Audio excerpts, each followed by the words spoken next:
A fierce Wyoming wind swept through the valley as Hannah Kent dismounted from the stagecoach, her feet landing on the dusty ground of Sweetwater Springs with a gentle thud that belied the weight of her journey.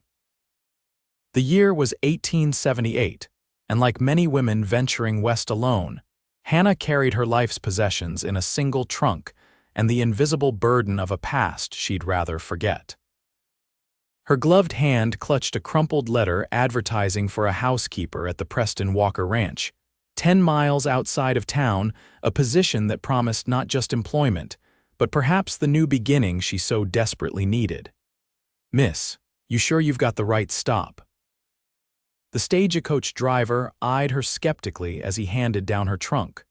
Walker's place is a fair piece from town, and he ain't exactly known for his hospitality. Hannah straightened her travel-worn blue dress and lifted her chin. "I'm quite certain, thank you." "I've been hired to tend to Mr. Walker's household," the driver snorted. "Well, good luck to you then. That man's gone through 3 housekeepers in the past year. Folks say he's harder to please than a rattlesnake with a toothache." Hannah merely nodded, having learned long ago that responding to gossip only fed its hungry mouth. She'd weathered worse storms than a difficult employer. At 24, she'd buried both parents, nursed wounded soldiers during the tail end of the war when she was barely more than a child herself, and escaped a marriage proposal that would have been more prison than partnership. Preston Walker and his supposedly fearsome temperament didn't frighten her. The town of Sweetwater Springs stretched before her, a single main street lined with the typical establishments of a frontier settlement. General store, blacksmith, saloon, and a modest church whose white steeple reached hopefully toward the vast Wyoming sky. Hannah made her way to the general store, where she'd been told someone might drive her to the Walker Ranch. The store bell jingled as she entered, and several pairs of curious eyes turned toward her. A balding man with a generous belly and equally generous smile approached. "You must be Miss Kent," he said, extending his hand. "I'm Samuel Thompson, store proprietor. Got word you'd be arriving today. Preston sent word to have you brought out to his place." Hannah shook his hand. "Yes, thank you. I appreciate any assistance you can provide." "My boy will drive you out there," Samuel said, gesturing to a young man stacking cans on a shelf. "But first, let me offer you some advice about the Walker place." His voice dropped to a near whisper. "Preston's been a changed man since his wife died 3 years back. Keeps to himself, works his ranch hard, but that boy of his—" Samuel's expression softened. "8-year-old Timothy needs more than a housekeeper, if you understand my meaning." Hannah nodded, though she hadn't been told about a child in their correspondence. The advertisement had simply requested someone to cook, clean, and maintain the household while Mr. Walker tended to ranch business. "I'm prepared to fulfill whatever duties are required of me," she said diplomatically. Samuel studied her face. "You don't look like the typical frontier woman. If you don't mind my saying, you have the bearing of someone with education." Hannah tensed slightly. "I was a teacher back east, but circumstances required a change. Housekeeping suits me fine for now." An hour later, Hannah found herself in a wagon heading away from town, her trunk secured in the back, as Samuel's son pointed out landmarks and rattled on about local gossip.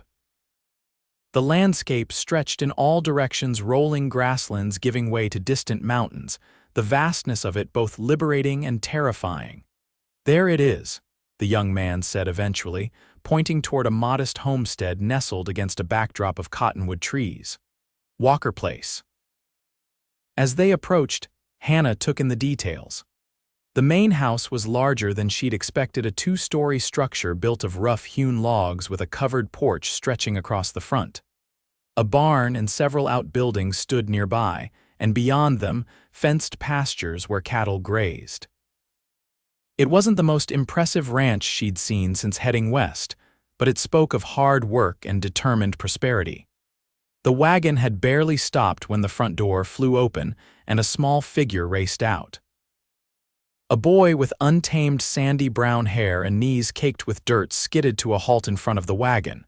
His eyes, A startling blue that reminded Hannah of a summer sky widened as he took her in.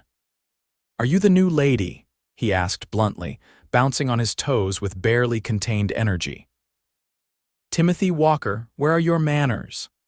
A deep voice called from the porch, and Hannah turned to see a tall man stepping outside, wiping his hands on a cloth. Preston Walker was not what she had expected. The townsfolk's descriptions had led her to imagine a grizzled, scowling tyrant. Instead, she found herself looking at a man in his early 30s with broad shoulders, and a face that might have been handsome if not for the hard set of his jaw and the shadows beneath his eyes. His dark hair was in need of a trim, and several days' worth of stubble darkened his cheeks. Hannah climbed down from the wagon without assistance, smoothing her skirts before extending her hand. "Mr. Walker, I'm Hannah Kent. Thank you for this opportunity." He didn't immediately take her hand, instead studying her with an intensity that made her uncomfortable. When he finally clasped her hand, his grip was firm but brief. "Miss Kent, hope your journey wasn't too troublesome." His words were polite but delivered with a detachment that suggested he was speaking out of obligation rather than genuine concern. "It was manageable, thank you," she replied. Timothy had circled around to stand beside his father, still bouncing with excitement. "Pa, she don't look like Mrs. Abernathy or Mrs. Wilson. She's prettier." "Doesn't look like," Preston corrected automatically, then fixed his son with a stern look. "And that's not a proper thing to say." Hannah felt heat rise to her cheeks, but maintained her composure. "I assure you, Mr. Walker, my appearance is far less important than my abilities as a housekeeper." Something flickered in Preston's eyes, surprise, perhaps, at her directness. "We'll see about those abilities soon enough. Timothy, help bring Miss Kent's things inside." As the boy eagerly moved to assist, Preston turned back to Hannah. "Your duties begin at sunrise and end after supper dishes are done. Thursdays you'll have the afternoon to yourself for personal matters. You'll have the small room off the kitchen. I expect meals on time, the house kept in order, and laundry done weekly." He paused, as if mentally checking off items from a list. "And I don't tolerate idle gossip or visitors disrupting my household." Hannah nodded. "I understand completely. You know how to manage a wood stove. Handle a garden, preserve food for winter." "I'm a quick learner, Mr. Walker, and not afraid of hard work." He seemed unconvinced. "This isn't Boston or Philadelphia, Miss Kent. Ranch life is unforgiving." "I'm well aware of the challenges, sir." "I wouldn't have come if I wasn't prepared to face them." Their gazes locked, and Hannah refused to be the first to look away. Something unspoken passed between them, a test of wills, before Preston finally nodded curtly. "Get settled, then. Supper's at 6 sharp." With that, he turned and strode toward the barn, his long legs eating up the distance with purpose. Timothy appeared at her side, grabbing her hand with casual familiarity. "Don't mind Pa. He's always grumpy, but he's not mean. Come on, I'll show you your room." Hannah allowed herself to be pulled toward the house, wondering what she'd gotten herself into. As they crossed the threshold, the boy chattered excitedly. Mrs. Abernathy was old and smelled like onions. Mrs. Wilson was always complaining, "But you look nice. Do you know any stories?" "I love stories." Hannah smiled, the first genuine smile since arriving. "As a matter of fact, I know quite a few stories." Timothy's face lit up. "Really? Will you tell me one tonight, please? If your father approves, I'd be happy to." The interior of the house was surprisingly well built, with solid furniture that spoke of craftsmanship rather than luxury. But Hannah immediately noticed the lack of a woman's touch. No curtains adorned the windows, no cushions softened the chairs, and a fine layer of dust covered nearly every surface. The kitchen, with its large cast iron stove and work table, showed signs of neglect. Clearly, Preston Walker had been without proper household help for some time. The small room that would be hers was plain but clean, with a narrow bed, a chest of drawers, and a small window that looked out toward the mountains. Hannah set down her traveling bag and took a deep breath. This would be home now, at least for a while. That evening, Hannah prepared a simple supper from the provisions she found in the pantry: beans, salt pork, and cornbread.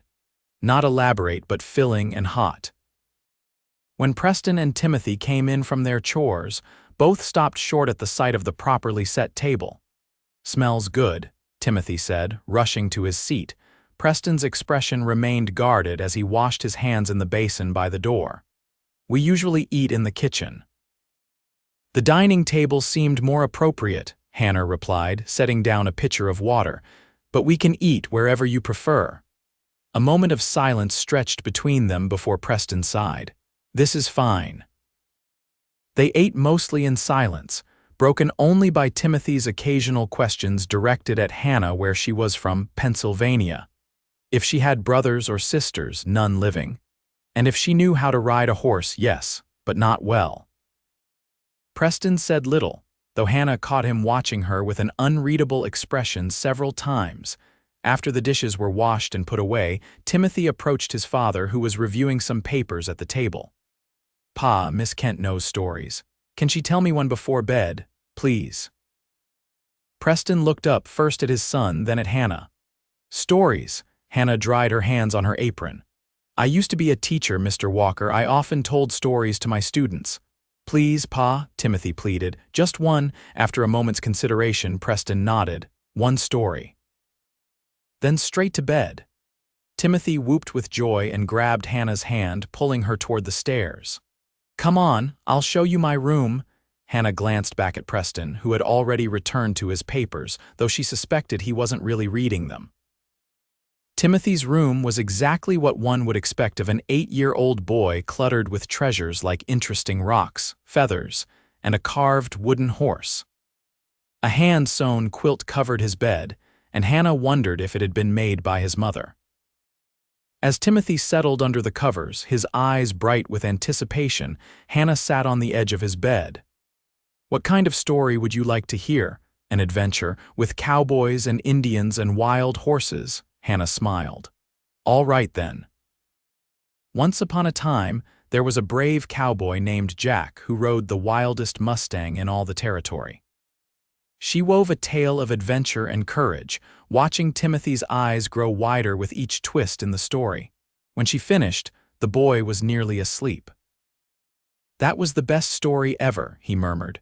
"Better than Pa's stories. He only knows boring ones." Hannah tucked the blanket around him.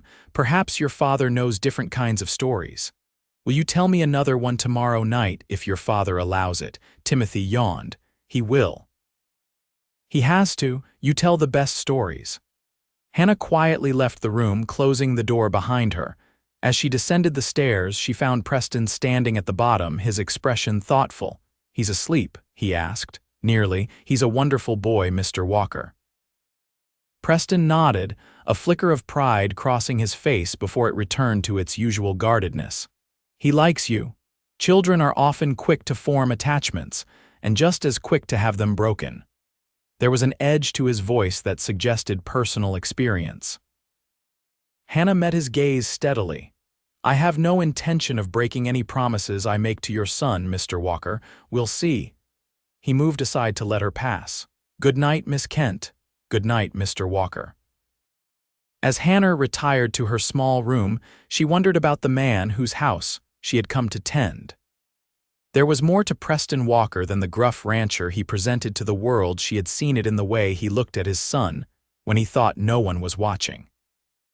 Something had hardened him, and Hannah suspected it was more than just the loss of his wife. The following days fell into a routine. Hannah rose before dawn to start the stove and prepare breakfast. Preston would already be outside tending to the early morning chores, returning just as she set the food on the table. Timothy would tumble down the stairs, always with an enthusiastic greeting and a new question for Hannah. After breakfast, Preston would head out to work the ranch with his 2 hired hands brothers named Joe and Frank Morgan, while Timothy either helped with age-appropriate chores or attended to the lessons Preston insisted he complete each day. Hannah discovered that Preston was surprisingly strict about his son's education, with books on mathematics, history, and literature stacked in the small study. Hannah's days were filled with the endless tasks of maintaining a household, cooking, cleaning, mending, and attempting to bring order to the chaos that inevitably resulted from two males living without feminine influence. She planted a vegetable garden, scrubbed floors that hadn't seen soap in months, and discovered hidden reserves of strength she hadn't known she possessed. Each evening, with Preston's reluctant permission, she would tell Timothy a story before bed. Sometimes they were familiar tales from books she had read, but often they were stories she created, featuring characters that suspiciously resembled the people in their lives: brave ranchers, mischievous boys, and occasionally, a mysterious lady from the East who possessed magical powers of organization and cookie baking. One evening, about 2 weeks after her arrival, Hannah was hanging laundry on the line when she noticed Preston watching her from the corral where he was training a young horse. "Is something wrong, Mr. Walker?" she called, pinning one of his shirts to the line. He approached, removing his gloves. "You've lasted longer than the others." Hannah raised an eyebrow. "Did you expect otherwise?" "Frankly, yes. You don't seem suited to this kind of life." "And what kind of life do I seem suited for in your estimation?" Preston studied her, the late afternoon sun catching the gold flecks in his otherwise brown eyes. "Something easier, something that doesn't require calluses on your hands." Hannah held out her palms, showing him the blisters and rough patches that 2 weeks of ranch work had already produced. "I'm tougher than I look, Mr. Walker." A ghost of a smile touched his lips. "So it seems." That brief exchange marked a subtle shift in their relationship. Preston began to speak more at meals, occasionally asking Hannah's opinion on household matters or listening when she suggested improvements to make the house more functional. He even agreed when she proposed teaching Timothy proper lessons during the day, supplementing the boy's education with her own knowledge. One rainy afternoon, when outdoor work was impossible, Hannah found Preston in the study, sorting through papers with a frustrated expression. "Is there something I can help with?" she asked from the doorway. He looked up, surprised. "Unless you understand ranch accounting, I doubt it." Hannah stepped into the room. "Actually, I managed my father's household accounts for several years before his passing. Numbers and I are on quite good terms." Preston hesitated, then gestured to the chair across from him. "I'm trying to reconcile these figures, but something's not adding up." Hannah sat down and took the ledger he offered. For the next hour they worked side by side, with Hannah quietly correcting errors and suggesting a more efficient system for tracking expenses. Preston watched her with growing respect. "You're full of surprises, Miss Kent," Hannah smiled. "Most people are if you take the time to know them." Their eyes met across the desk, and for a moment, something warm and unexpected passed between them. Preston broke the contact first, clearing his throat. "Timothy says you used to be a teacher. What brought you west to become a housekeeper?" The question struck too close to secrets Hannah wasn't ready to share. "Change, Mr. Walker. Sometimes life requires it," he nodded slowly. "That it does." Before either could say more, Timothy burst into the room, excited about a nest of baby rabbits he'd discovered in the barn.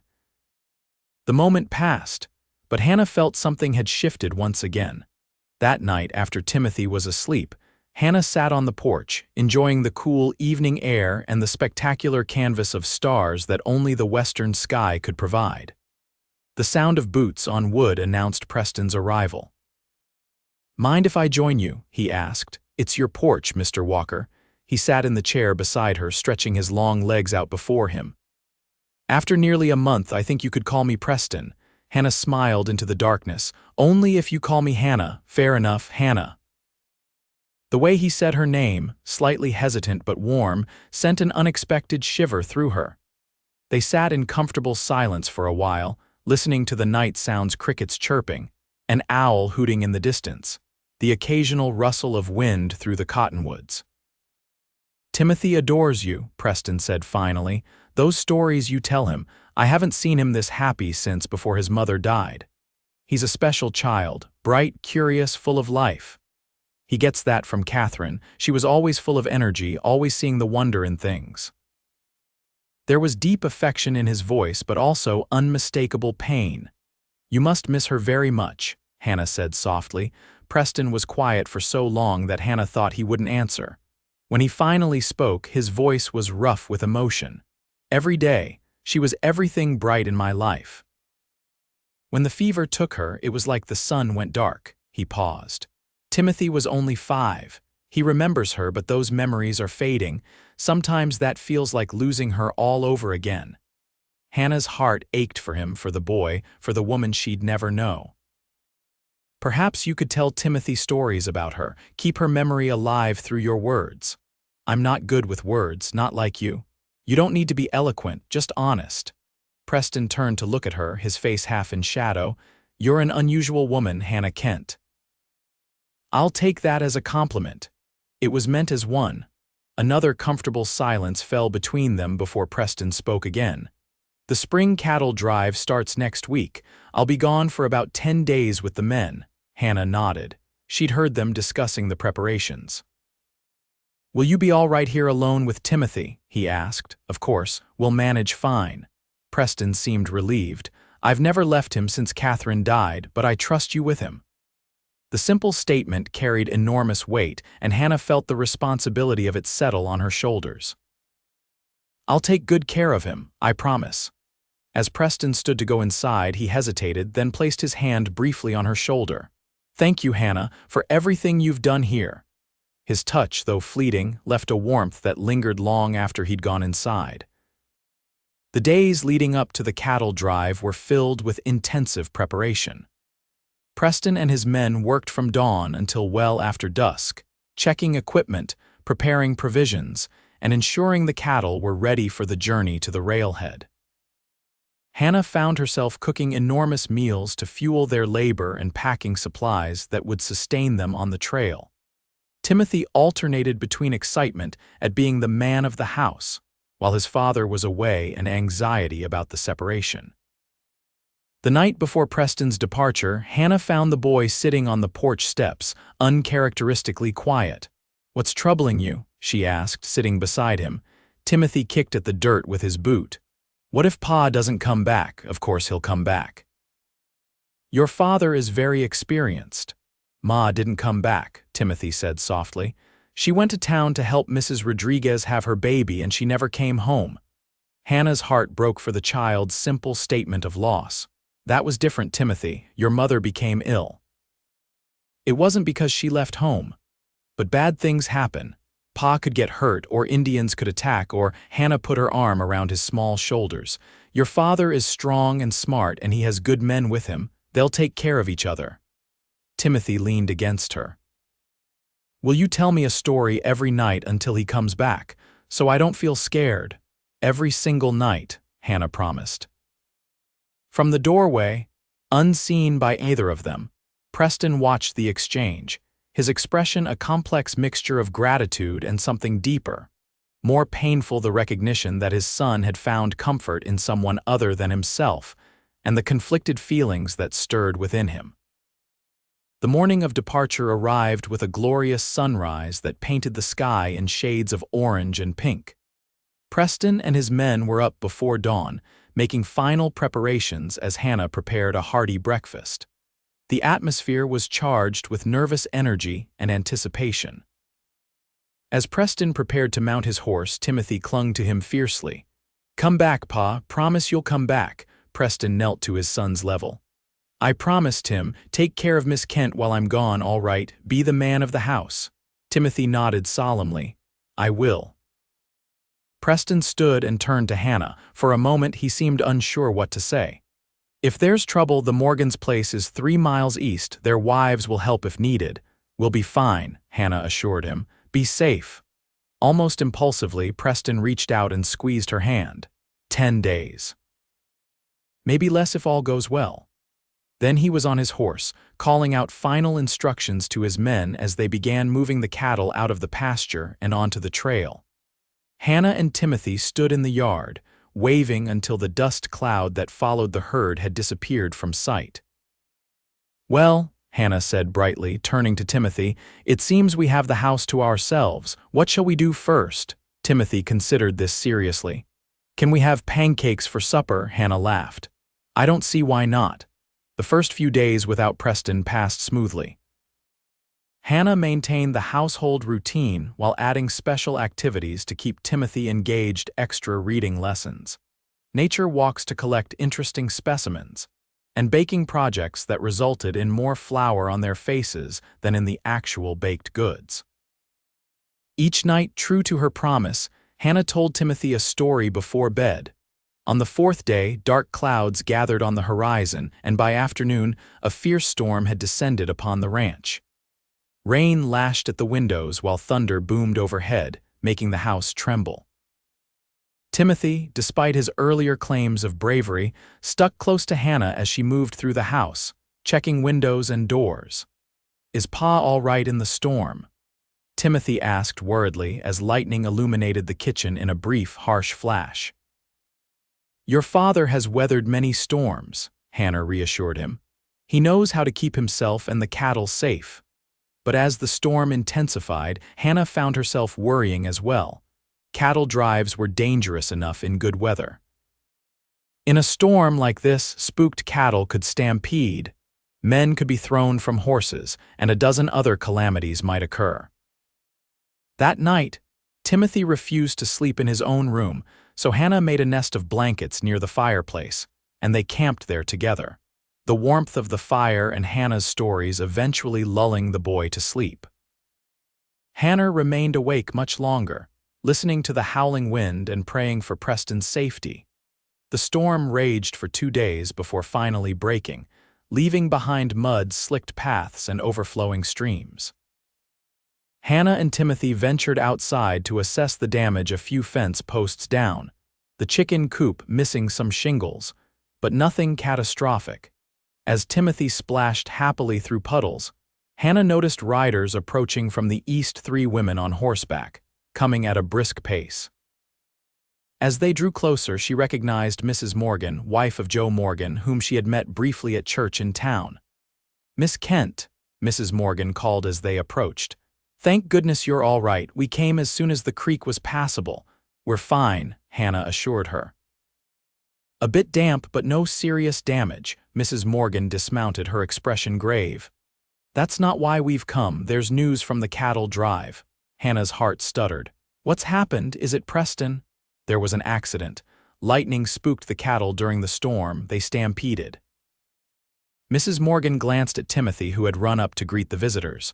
Lowering her voice, she continued, "Preston was thrown from his horse. Frank rode back to tell us. He's alive but injured. They're bringing him home today." The world seemed to tilt beneath Hannah's feet. How badly is he hurt? Frank didn't know the full extent. Broken ribs for certain, maybe more. The doctor's been sent for from town. Hannah gathered herself quickly, mindful of Timothy watching them with growing concern. "Thank you for coming to tell us. We'll prepare for his arrival." As the women left, Timothy tugged at Hannah's skirt. "Is Pa hurt? Is that what the ladies said?" Hannah knelt to his level. "Your father had an accident during the storm, but he's coming home today. He's hurt, but he'll get better. We need to be brave and help him, all right." Timothy's lower lip trembled, but he nodded. "I can be brave." Together, they prepared the house, changing the linens on Preston's bed, gathering clean bandages, and preparing broth and other easily digestible foods. Hannah kept Timothy busy with tasks, knowing that activity would help him manage his fear better than idle waiting. It was late afternoon when they heard the wagons approaching. Hannah and Timothy hurried outside to find Frank Morgan driving a wagon with Preston lying in the back on a makeshift bed of blankets. The cattle drive had been abandoned, with the other men driving the herd back to the ranch. Hannah's breath caught at the sight of Preston, his face pale and drawn with pain, a bloody bandage around his head and his right leg splinted with tree branches. "Miss Kent," Frank called, relief evident in his voice. "Sure glad to see you. Boss took a bad fall." "Doc's following, should be here in a couple hours." Timothy raced to the wagon. Pa, are you all right?" Preston's eyes fluttered open and he managed a weak smile for his son. "Hey, little man, took a tumble, that's all." Hannah approached the wagon, her heart pounding. "Let's get you inside, Mr. Walker." Timothy, run ahead and turn down your father's bed. With Frank's help, they carefully moved Preston into the house and settled him in his bed. Hannah sent Timothy to fetch water while she assessed Preston's injuries. The head wound had mostly stopped bleeding but would need cleaning. His right leg was clearly broken, and from the way he winced with each breath, several ribs were likely cracked as well. "You're quite a sight, Mr. Walker," she said gently, trying to keep her voice light despite her concern. Preston attempted a smile that turned into a grimace. "Not my finest moment. How bad is the pain? I've had worse." But the tension in his jaw belied his words. Hannah soaked a cloth in cool water and began cleaning the dirt and blood from his face. "The doctor is on his way. Until then, let me help make you more comfortable." For the next hour, Hannah worked methodically washing Preston's wounds, helping him drink small sips of water, and preparing the room for the doctor's arrival. Timothy stayed close, his small face serious as he handed Hannah supplies and spoke quietly to his father, telling him about their adventures during the storm. When the doctor finally arrived, he confirmed what Hannah had already surmised: 3 broken ribs, a broken leg, and a concussion, along with numerous cuts and bruises. He set the leg, bandaged the ribs, and stitched the head wound, leaving detailed instructions for Preston's care before departing. "He'll need constant attention for the next few days," the doctor told Hannah. "Keep him still, change the bandages regularly, and watch for fever. The concussion is my greatest concern. Wake him every few hours tonight to ensure he's responsive." After the doctor left, Hannah settled Timothy in his own room with a promise to check on him frequently, then returned to Preston's bedside. He was awake, looking at her through pain-glazed eyes. "You should rest," she said, adjusting his pillows. "Hard to rest when breathing hurts," he muttered. Hannah mixed the pain powder the doctor had left with water. "This will help." As she supported his head while he drank, Preston caught her wrist. "Timothy, is he all right? He's worried about you, but I've assured him you'll recover. He's being very brave." Preston closed his eyes briefly. "I promised him I'd come back, almost broke that promise." "But you didn't," Hannah reminded him. "You're home, thanks to you." His fingers tightened slightly around her wrist. "I don't know what we would have done if you hadn't been here." The simple admission touched Hannah deeply. "Rest now. I'll be nearby if you need anything." For 3 days, Hannah barely left Preston's side, snatching moments of sleep in the chair beside his bed, constantly monitoring for fever or complications. Timothy became her devoted assistant, fetching fresh water, reading to his father, or simply sitting quietly when Preston needed rest. On the 4th day, Preston's fever broke, and the doctor, returning for a checkup, pronounced him out of immediate danger. "He'll need several weeks of bed rest for those ribs, and that leg won't bear weight for at least 6 weeks, but he's on the mend." As Preston grew stronger, he became an increasingly difficult patient, chafing at his confinement and worrying about ranch work going undone. Hannah found herself serving as both nurse and buffer between Preston and the ranch hands who came to report on daily operations. "You're going to undo all our good work if you don't rest," Hannah scolded one afternoon, finding Preston attempting to review account books propped awkwardly on his lap. "The spring calves need branding, fences need mending, and we lost at least 20 head in that stampede," he argued. "I can't just lie here while my ranch falls apart." Hannah took the ledger from him. "Frank and Joe are handling the most urgent matters. Everything else can wait until you're stronger." Preston's frustration was evident in the tight line of his mouth. "I'm not used to being helpless." "Healing isn't helplessness," Hannah countered. "It's necessary work." Something in her tone made Preston study her face more closely. "You've done this before, cared for the injured." Hannah hesitated, memories of field hospitals and the cries of wounded soldiers surfacing unexpectedly. "Yes, during the war I volunteered as a nurse. I was very young, but they needed every pair of hands they could get." "That explains your competence." Preston's expression softened. "I'm not an easy patient, am I?" Hannah smiled. "No, but I've had worse." As days turned into weeks, Preston's body healed and something else began to heal as well: the guarded distance he had maintained since Hannah's arrival. Forced by circumstance to accept her help with the most basic tasks, from eating to washing, Preston gradually lowered the walls he had built around himself. Their conversations, once limited to household matters, expanded to include stories from their pasts, discussions of books they had read, and dreams for the future. Hannah learned that Preston had come west as a young man, working cattle drives before saving enough to buy his own small parcel of land. He had built the ranch from nothing, expanding it acre by acre, herd by herd. "Catherine thought I was mad when I brought her here," he told Hannah one evening as she changed his bandages. "There was nothing but a one-room cabin and a dream, but she believed in me." Hannah smiled, remembering her own journey west. "It takes a special kind of courage to leave everything familiar behind, like you did." Preston's eyes held a question. Hannah focused on tying the fresh bandage. "My circumstances were different. You never speak of your life before coming here. Some stories are better left untold." Preston caught her hand, stilling her movements. "Not between friends, and we are friends now, aren't we, Hannah?" The warmth in his voice made her look up, meeting his gaze. What she saw there, genuine concern, interest, and something deeper she wasn't ready to name, made her heart beat faster. "Yes," she admitted softly. "We are friends." That night, after checking that both Preston and Timothy were asleep, Hannah sat at the small desk in her room and withdrew a worn letter from beneath her mattress. The handwriting was elegant, threatening a reminder of why she had fled Pennsylvania in such haste.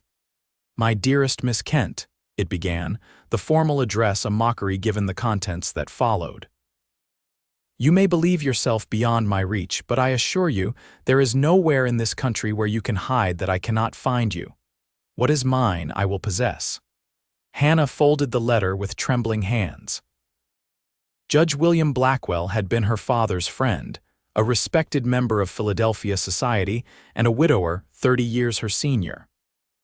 When he had proposed marriage after her father's death, Hannah had politely declined, only to discover the man's obsession ran deeper than she had imagined. His threats had become increasingly menacing until Hannah had no choice but to disappear. She had thought herself safe in Wyoming territory, far from Philadelphia's society and Blackwell's influence. But now, as feelings for Preston and Timothy grew within her heart, Hannah wondered if she had the right to stay, knowing the danger she might be bringing to their door. The next morning, Timothy burst into Preston's room while Hannah was helping him sit up for breakfast. Pa. Can Miss Hannah stay forever, please? She tells the best stories and she makes the best biscuits and she doesn't yell when I get mud on the floor." Preston looked startled, then embarrassed. "Timothy, that's not a proper question," but Timothy was undeterred. "She's not like the other housekeepers. She's special. She tells stories, Pa. Can we keep her, please?" Hannah felt her cheeks flush with heat. "Timothy, people aren't like stray puppies. You don't just keep them." The boy looked crestfallen. "But don't you want to stay? Don't you like us?" Before Hannah could respond, Preston cleared his throat. "Son, why don't you go help Frank with the chickens? Miss Hannah and I need to talk." Once Timothy had reluctantly departed, an awkward silence filled the room. Hannah busied herself straightening already neat blankets. "He's become very attached to you," Preston said finally, "and I to him," Hannah admitted. "He's a wonderful child." "Hannah." Something in Preston's voice made her look up. "Timothy's question was inappropriate, but it's one I've been considering myself. Your initial agreement was for 6 months. We're halfway through that time now." Hannah's pulse quickened. "Yes, I'd like to extend the arrangement indefinitely." Preston's eyes held her steadily. "The ranch needs you. Timothy needs you." The unspoken question hung in the air between them. "And what about you, Preston?" "Do you need me too?" Hannah sat on the edge of the bed, her thoughts in turmoil. "I'm honored by your offer, but there are things you don't know about me, reasons why I came west." "Then tell me," Preston said simply. For the first time since arriving at the Walker Ranch, Hannah shared her story: her father's death, Judge Blackwell's unwanted attention, the escalating threats, and her desperate flight west. Preston listened without interruption, his expression darkening as she described the judge's obsession. "The last I heard, he was still searching for me," she concluded. "I've been careful, used my mother's maiden name for correspondence, asked the stagecoach office to keep my destination private, but a man with his resources and determination." "You're afraid he might find you here," Preston finished for her. Hannah nodded. "I wouldn't forgive myself if I brought trouble to you and Timothy." Preston was quiet for a long moment, considering. When he spoke, his voice was firm with resolve. "This is my land, Hannah, my territory. No Eastern judge has authority here, and any man who threatens a woman under my protection will answer to me. You don't understand. He's powerful, connected, and 3,000 miles away." Preston reached for her hand. "Stop running, Hannah, stay." The simple plea, spoken with such quiet conviction, broke something loose inside her, a fear she had been carrying for so long it had become part of her. Tears filled her eyes. "I don't want to leave," she whispered. "I've found something here I never expected." "And what's that?" Preston asked softly. Hannah met his gaze. "Home." Preston's fingers tightened around hers. "Then it's settled, you'll stay." As spring melted into summer, Preston's body healed and the dynamics of the household shifted again. Once he could move with crutches, Preston resumed partial management of the ranch, though he was forced to delegate more than he was accustomed to.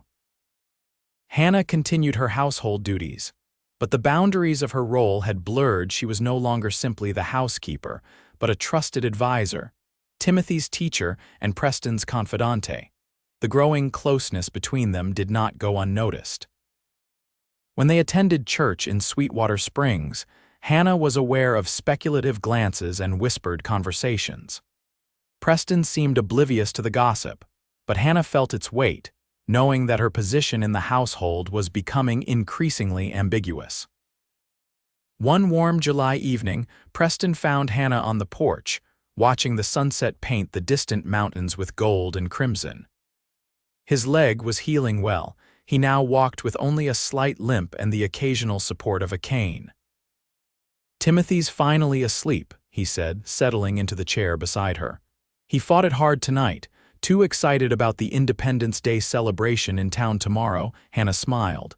"He's been talking about the fireworks for weeks." "Have you ever seen fireworks, Hannah?" "Once in Philadelphia. They were beautiful, but I think I'll enjoy them more here with the mountains as a backdrop." Preston nodded, his expression thoughtful. "Everything is more beautiful here." A comfortable silence fell between them as the last rays of sun disappeared and the first stars began to appear in the darkening sky. "Hannah," Preston began, his voice hesitant in a way she had rarely heard, "there's something I need to say to you."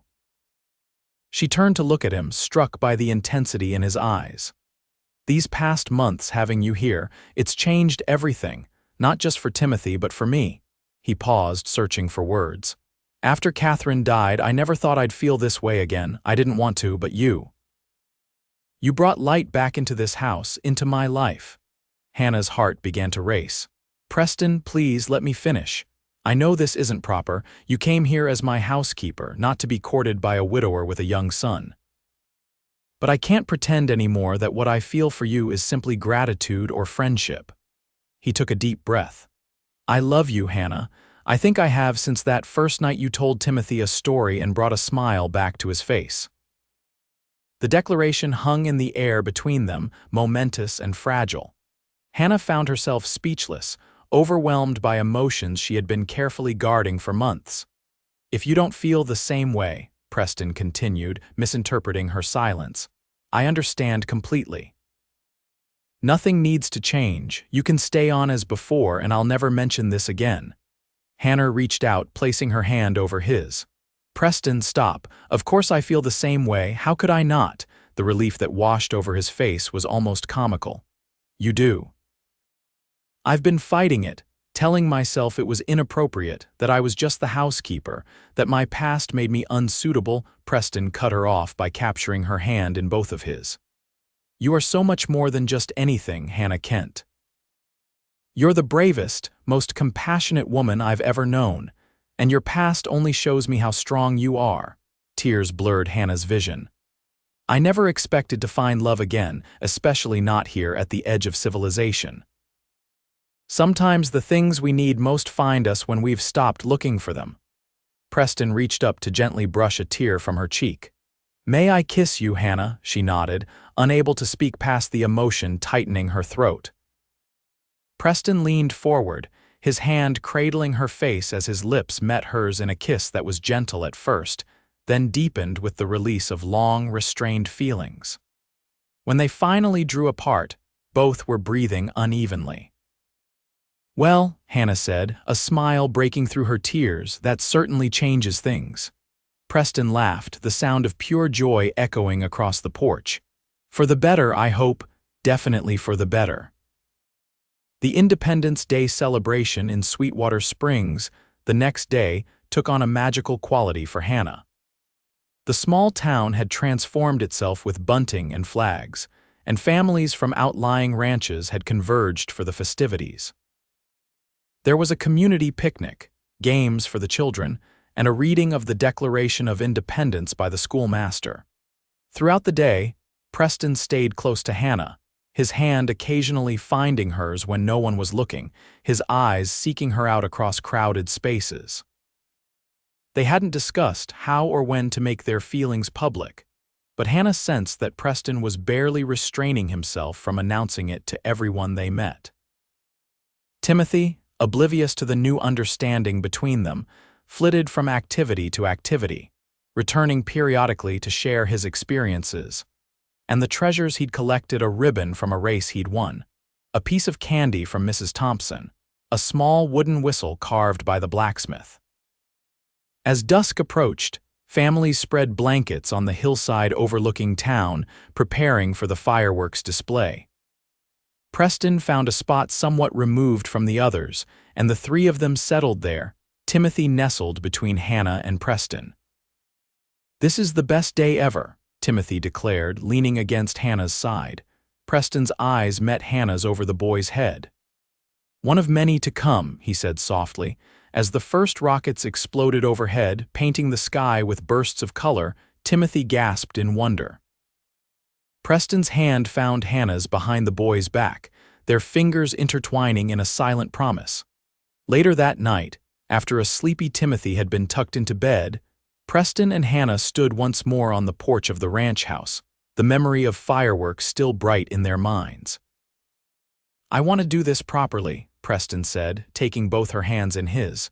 Court you as you deserve to be courted, but I also want to be clear about my intentions. He took a deep breath. I want to marry you, Hannah.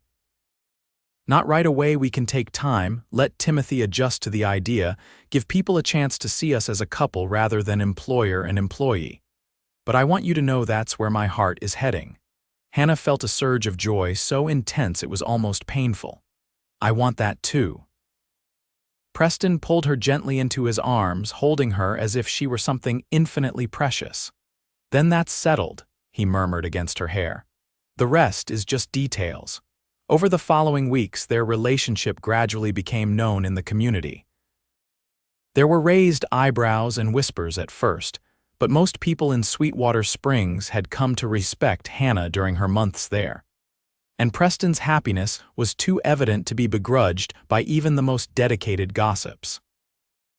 Timothy, when finally told that Hannah might become his new mother, reacted with unsurprising enthusiasm. I knew it, he crowed. I knew you wanted to keep her, Pa, Timothy, Hannah admonished gently. Remember what I said about people not being kept, the boy nodded solemnly. But it's different now, isn't it? Because Pa loves you and you love Pa and you both love me. Hannah exchanged a look with Preston, finding her own wonder reflected in his eyes. Yes, she agreed softly. That does make it different. August brought the hottest days of the year, with the sun beating down mercilessly on the parched land. Ranch work continued regardless of the heat. Cattle needed tending, hay needed cutting, and preparations for winter were already beginning. Hannah found herself taking on more responsibility for the household management, as Preston focused on rebuilding the herd after the losses during the failed cattle drive. One sweltering afternoon, Hannah was preserving the first of the season's peaches when a wagon pulled into the yard. Through the kitchen window, she saw an unfamiliar man in an expensive suit speaking with Frank Morgan near the barn. Something about the man's bearing the imperious tilt of his head, the rigid posture sent a chill through her despite the heat. Frank pointed toward the house and the man turned, giving Hannah a clear view of his face, a face she had hoped never to see again. Judge William Blackwell had found her. For a moment, Hannah couldn't move, couldn't breathe. Then survival instinct took over. She wiped her hands on her apron and stepped onto the porch just as Blackwell approached. "Miss Hannah Kent," he said, his cultured voice carrying across the yard. "Or should I say, Miss Hannah Kingsley? You've led me on quite a chase, my dear." Hannah lifted her chin, refusing to show fear though her heart pounded painfully. "Judge Blackwell, you're a long way from Philadelphia, indeed. The journey was most uncomfortable." His smile didn't reach his cold gray eyes, "but worth it to reclaim what belongs to me." "I belong to no one, sir." "Least of all you." Blackwell ascended the porch steps and Hannah forced herself not to retreat. "Your father promised you to me before he died. We had an understanding." "My father would never have done such a thing. He wanted my happiness above all. And you think you'll find happiness here?" Blackwell gestured dismissively at the ranch around them. "Playing housekeeper to a crude rancher and his brat. This is beneath you, Hannah. You know nothing about my life here. I know enough." Blackwell's voice hardened. "Pack your things. We're leaving today." "I'm not going anywhere with you." The judge stepped closer, lowering his voice. "Don't force me to make this unpleasant. I have documents your father's debts that I purchased, legal papers that give me authority over your inheritance. I can make life very difficult for you and these people you seem to care about." Hannah's blood ran cold at the threat. "What do you mean? This ranch, for instance? It seems Mr. Walker has an outstanding bank loan in Cheyenne. Such loans can be called due with the right influence. And then there's the matter of the boy. How tragic it would be if authorities discovered he wasn't receiving proper education or care. You wouldn't dare. Try me."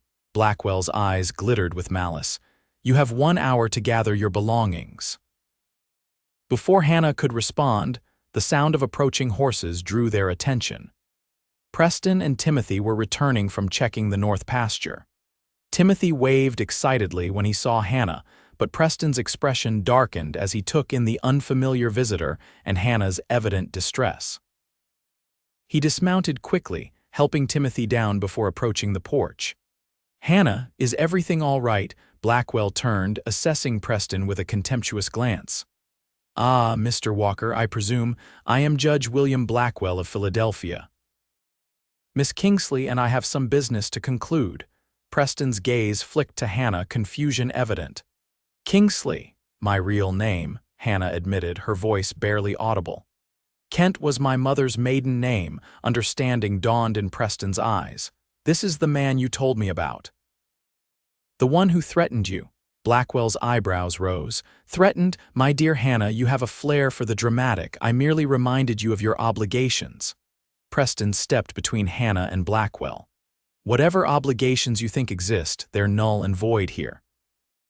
Hannah is under my protection now." "Your protection?" Blackwell laughed coldly. "A crippled rancher in the middle of nowhere. What protection can you offer against the full force of the law?" Preston's jaw tightened at the insult, but his voice remained controlled. "Your law doesn't extend to Wyoming territory, Judge. Out here we have our own justice." "Is that a threat, Mr. Walker?" "A fact. Now I suggest you get back in your wagon and start the long journey home." Blackwell's face flushed with anger. "This is not over. Miss Kingsley, remember what I said. 1 hour." With that, he descended the steps and strode back to his waiting wagon. As soon as he was out of earshot, Hannah sagged against the porch railing. "He found me. After all this time, he found me." Preston was at her side instantly, supporting her with an arm around her waist. "He can't force you to go with him, Hannah. You don't understand. He has power, connections. He threatened the ranch," threatened Timothy. Tears spilled down her cheeks. "I can't let him hurt you because of me." Timothy had joined them on the porch, his young face troubled. "Why is that man making Miss Hannah cry, Pa?" Preston knelt to his son's level. "That man thinks he can take Miss Hannah away from us, but we're not going to let that happen, are we?" Timothy's expression hardened with a determination that mirrored his father's. "No, she belongs here with us."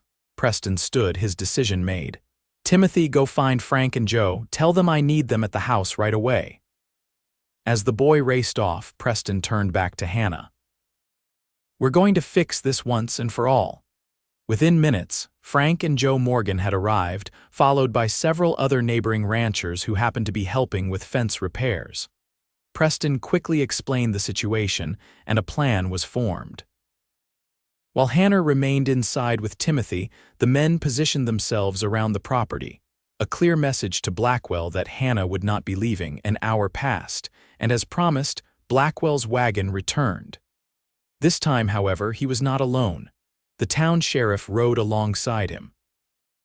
"This doesn't look good," Hannah murmured, watching from the window. Preston squeezed her hand. "Trust me." They stepped onto the porch together as Blackwell and the sheriff approached. The judge looked smugly triumphant. "Sheriff Adams," Preston greeted the lawman, "what brings you out this way?" Sheriff Adams looked uncomfortable. "Got a complaint, Preston. This gentleman says you're holding his ward against her will." "His ward?" Preston's voice was incredulous. "Hannah is a grown woman, not a child in need of guardianship." Blackwell produced a document from his jacket. "This legal paper says otherwise. Hannah's father appointed me her guardian in the event of his death, given her unmarried status and youth." The sheriff accepted the document, studying it with a frown. "This is from Pennsylvania. Don't know that it holds water here." "The law is the law, Sheriff," Blackwell insisted. "I'm simply reclaiming my legal ward." Hannah stepped forward. "I am 24 years old, Sheriff Adams. I have been supporting myself since my father's death 3 years ago. I am no one's ward." The sheriff scratched his head, clearly uncomfortable with the legal complexities. "Judge, no offense, but Eastern papers don't necessarily carry weight in Wyoming territory, and I can't force a grown woman to go anywhere against her will without proper cause." Blackwell's face darkened. "This is outrageous. I'll have your badge for this." "You're welcome to complain to the territorial governor," Sheriff Adams replied mildly. "In the meantime, unless Miss Kent or Kingsley, whatever her name is, wants to go with you, there's nothing I can do." All eyes turned to Hannah. She straightened her spine, finding strength in Preston's solid presence beside her. "My name is Hannah Kingsley Kent, and I am exactly where I want to be." Blackwell's face contorted with rage. "This isn't over. I'll return with proper authority." "No, you won't," Preston said quietly. "Because if you come back to my property or harass Hannah again, I'll have you arrested for trespassing. And out here, Judge, trespassing is taken very seriously." The gathered ranchers murmured in agreement, their hands resting meaningfully on their holstered weapons. For the first time, uncertainty flickered in Blackwell's eyes. He glanced around at the hardened faces surrounding him, then back at Hannah, standing firm beside Preston. "You're making a grave mistake," he said finally. "You could have had wealth, position, respect in Philadelphia society. Instead, you choose this. Wilderness?" Hannah smiled, a genuine, radiant smile that seemed to illuminate her from within. "Yes, I choose this. I choose him. I choose love." Something in her voice, in her unwavering certainty, finally penetrated Blackwell's arrogance. His shoulders sagged almost imperceptibly, and for a brief moment, Hannah glimpsed the lonely old man beneath the veneer of power. "You're a fool, Hannah Kingsley," he said, but the venom had drained from his voice. "Perhaps, but I'm a happy fool." Without another word, Blackwell turned and walked back to his wagon. The sheriff tipped his hat to Preston and Hannah before following. As the vehicles disappeared down the road, a collective sigh of relief went through the assembled ranchers. Frank Morgan clapped Preston on the shoulder. "Reckon that's the last we'll see of him. Man like that won't risk his reputation on a losing battle." Preston nodded, his arms sliding around Hannah's waist. "Thank you all for coming. I won't forget it." As their neighbors dispersed, Timothy burst from the house where he'd been watching through the window. "Is he gone? Is Miss Hannah staying?" Preston scooped his son up with his good arm. "Yes to both questions, little man." Timothy threw his arms around Hannah's neck. "Good. 'Cause I already told all my friends you're gonna be my new ma." Hannah laughed through tears of relief. "Did you now? And Pa already has a ring in his drawer, I saw it." Preston groaned. "Timothy, that was supposed to be a surprise." Hannah's eyes widened. "A ring." Looking sheepish, Preston set Timothy down. "I was waiting for the right moment. Seems my son has other ideas." "Can you do it now, Pa, please?" Timothy bounced on his toes. "I want Miss Hannah to be my ma for real." Preston looked at Hannah, his eyes full of love and a question. "What do you think? Is this moment right enough?" Hannah's heart felt so full it might burst. "After what we just faced together, I can't imagine a more perfect moment." With Timothy watching in wide-eyed delight, Preston reached into his pocket and withdrew a small box. Dropping to one knee despite his still healing leg, he opened it to reveal a simple gold band set with a small diamond. "Hannah Kingsley Kent, you came to tend my house, but you ended up tending my heart and my son's. Will you make this your permanent home? Will you marry me?" Tears blurred Hannah's vision as she nodded. "Yes, yes, with all my heart." As Preston slipped the ring onto her finger, Timothy let out a whoop of joy. "She said yes. Pa, she said yes." Preston stood, pulling Hannah into his arms for a kiss that promised a lifetime of love. When they finally separated, both breathless and smiling, Timothy wiggled between them. "Does this mean I can call you Ma now?" he asked Hannah. Hannah knelt to his level, taking his small hands in hers. "I would be honored if you did, Timothy, but only if you're ready. I know your mother will always hold a special place in your heart." Timothy nodded solemnly. "Ma Catherine is in heaven watching over us. I think she'd be happy you're here taking care of us now." Preston ruffled his son's hair, his eyes suspiciously bright. "I think you're right, son." That evening, after Timothy was asleep, Preston and Hannah sat on their porch, truly theirs now, watching as stars appeared one by one in the vast Wyoming sky. "I was so afraid," Hannah admitted softly. "When I saw Blackwell, I thought I would lose everything we've built here." Preston took her hand, his thumb brushing over the ring that now circled her finger. "You underestimated how much you mean to us. To me, I would have fought the entire eastern seaboard to keep you here." Hannah leaned her head against his shoulder. "I've spent so long running, it's hard to believe I can finally stop, that I'm safe." "Not just safe," Preston corrected gently. "Home." The word settled around her like a warm blanket. "Home," she repeated. "It's been so long since I truly felt that." "We'll be married before the first snow," Preston said, his voice rich with plans and promises. "A small ceremony in town with our friends. And then," Preston smiled, drawing her closer, "and then we build our life together one day at a time. Raise Timothy, maybe give him brothers and sisters eventually. Grow old watching the seasons change over these mountains." "It sounds perfect," Hannah whispered. "It won't be, of course," Preston acknowledged with a chuckle. "There will be hard winters, difficult calving seasons, arguments and challenges, but we'll face them together." Hannah lifted her face for his kiss, her heart full of gratitude for the journey that had brought her to this place, this man, this life. "Together," she agreed. The wedding took place in early October, just as the aspens were turning to gold in the mountains. The small church in Sweetwater Springs was filled with friends and neighbors who had come to witness the union of Preston Walker and Hannah Kingsley Kent. Timothy stood proudly beside his father, the ring-bearer who took his duty with utmost seriousness. Hannah wore a simple white dress she had sewn herself, with Mrs. Morgan's help.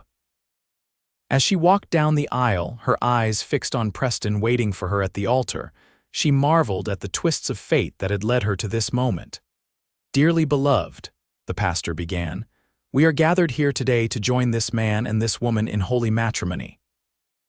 The words washed over Hannah as Preston took her hands in his eyes never leaving hers. When it came time for their vows, his voice was clear and strong, carrying to every corner of the small church. I, Preston James Walker, take you, Hannah Kingsley Kent, to be my lawfully wedded wife. To have and to hold from this day forward for better, for worse, for richer, for poorer, in sickness and in health, to love and to cherish, till death do us part.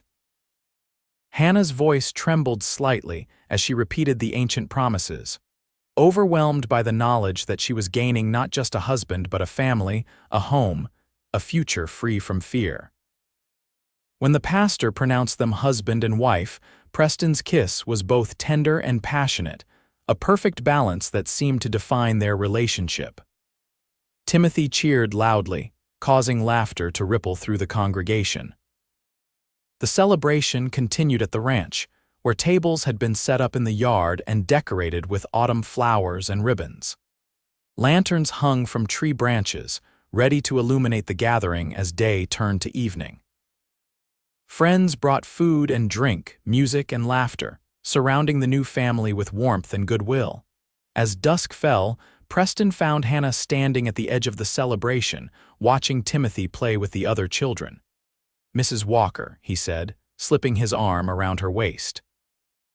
"That has a nice ring to it." Hannah leaned into his embrace. "It does indeed, Mr. Walker. Are you happy?" he asked, a touch of vulnerability in his question. Hannah turned in his arms, framing his face with her hands. "Happier than I ever imagined possible."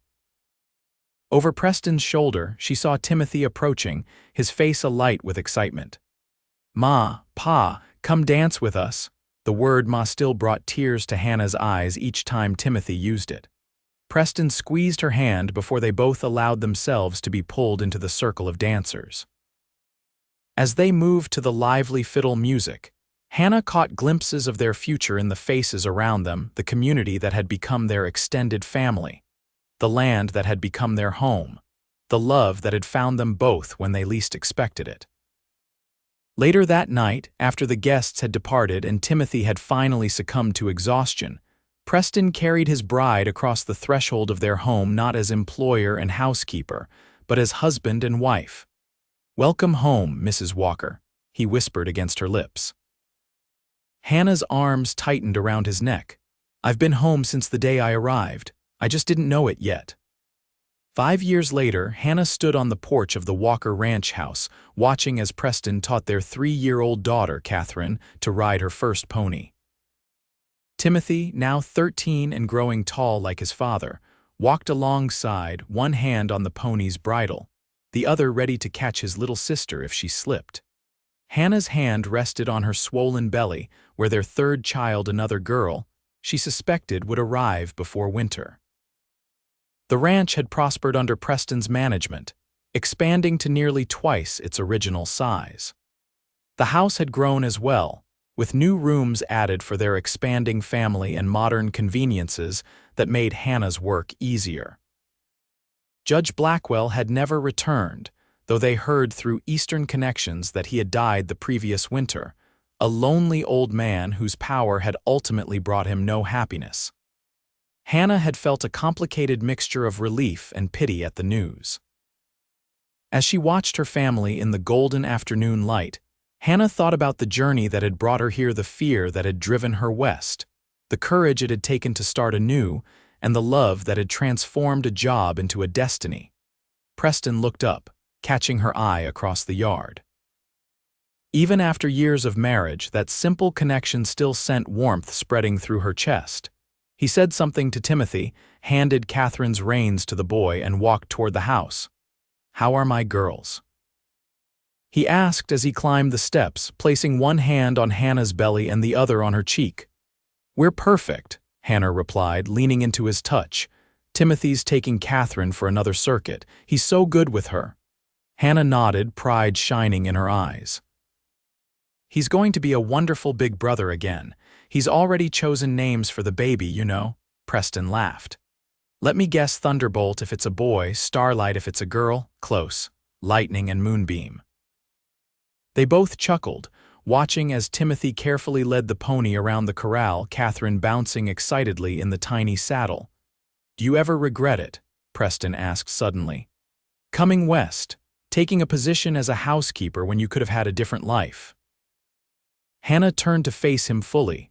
Not for a single moment. Everything I've ever wanted I found here. She gestured toward their children, the thriving ranch, and finally placed her hand over Preston's heart. I found home. Preston pulled her into his arms, mindful of her pregnancy, and rested his chin on top of her head. When Timothy asked if we could keep you that first day, I thought he was being ridiculous.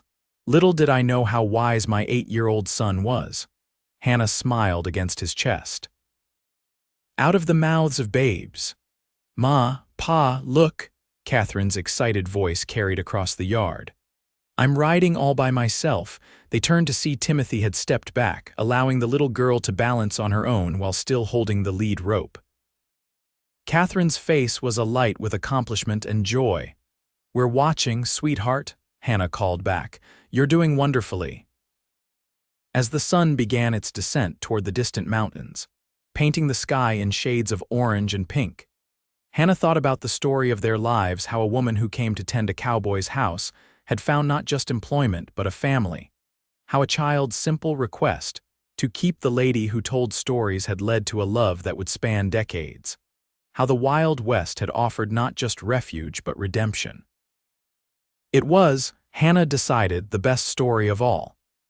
And unlike the tales she told Timothy at bedtime, this one had no ending, only chapters yet to be written, adventures yet to be shared, and love that would continue to grow with each passing season.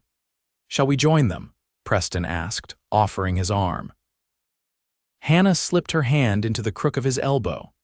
Lead the way, Mr. Walker.